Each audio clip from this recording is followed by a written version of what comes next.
My sister, Sophie, had this uncanny ability to be everyone's favorite. Family, strangers, it didn't matter. No one was immune. One complaint from her about needing a room to practice her dancing, and just like that, I was shipped off to the school dorms. Through the haze of my insecure and sensitive teenage years, Jax was my only lifeline.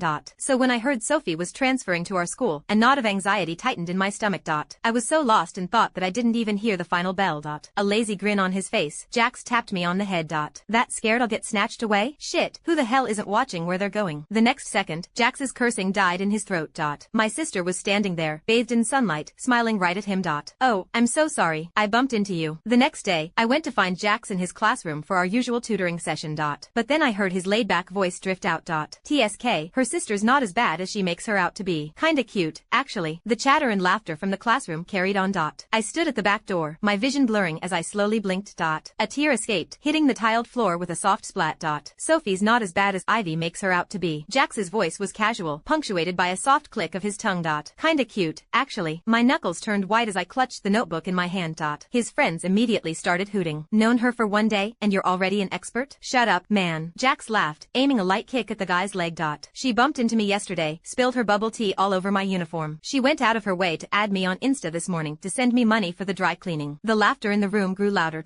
Ooh, I bet she just thought you were hot. A different guy wouldn't have gotten the same treatment. Wait, so does that mean you accepted her follow request? Ha ha ha ha. Since when does our campus king Jax add girls? Just yesterday in the hallway, Sophie had smiled and said, any friend of my sister's is a friend of mine. It's so nice to meet you. I'm Sophie. Jax had pointedly ignored her outstretched hand, letting her smile freeze on her face.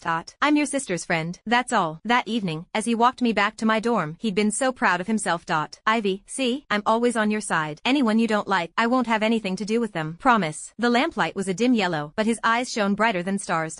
In that moment, I truly believed the nightmare that had haunted me for years was finally over.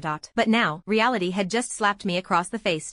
I scrambled to wipe my tears away, turning to leave. But I moved too quickly. A pen slipped from my pocket, clattering onto the floor.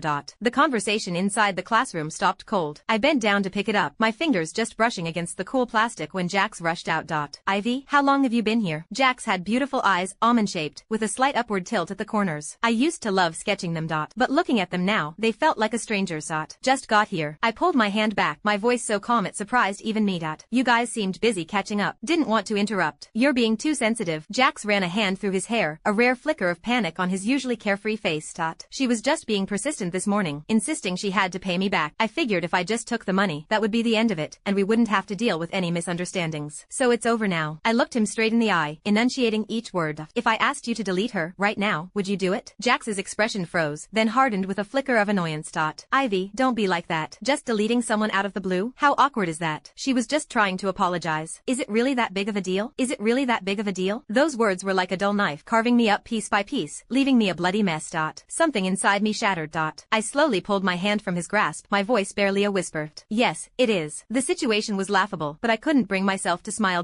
Tears started falling, hot and fast, and I couldn't stop them. Jax was stunned. He reached out, about to wipe them away. Ivy, I'm sorry, I messed up. Before he could finish, another voice cut in. Sophie was coming up the stairs. Her hair was in a high ponytail today, bouncing in the sunlight, looking painfully bright. Jax, she jogged over, her smile sweet as sugar. Thank you so much for agreeing to tutor me. I just transferred and don't know anyone. I was so scared. Her gaze landed on me, paused for a beat, then her eyes crinkled into another smile. Oh, is Ivy here for tutoring too? Perfect, we can study together. My head snapped up, my eyes wide with disbelief as I stared at Jax. A chill washed over me. Jax was a top student, but he was also known for his pride. Teachers had often asked him to share his study methods or help struggling students. He'd turned every single one of them down, except for me.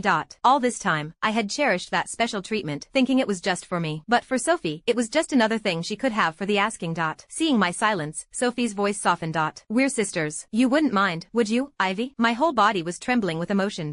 I took a deep breath and said evenly, I mind. Sophie's eyes instantly welled up with tears, her expression a mask of confusion.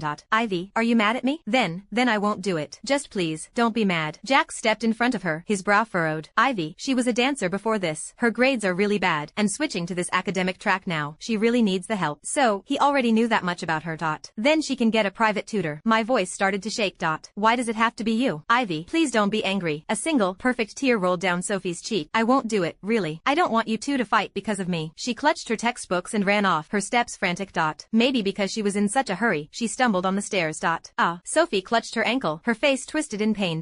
Jax instinctively moved to go after her. I called out to him, my voice firm. Jax, if you go after her right now, we are done. For good. Jax stopped and turned back to look at me. My eyelashes fluttered, a tiny spark of hope igniting in my chest. But he just let out a cold laugh, his eyes filled with disgust.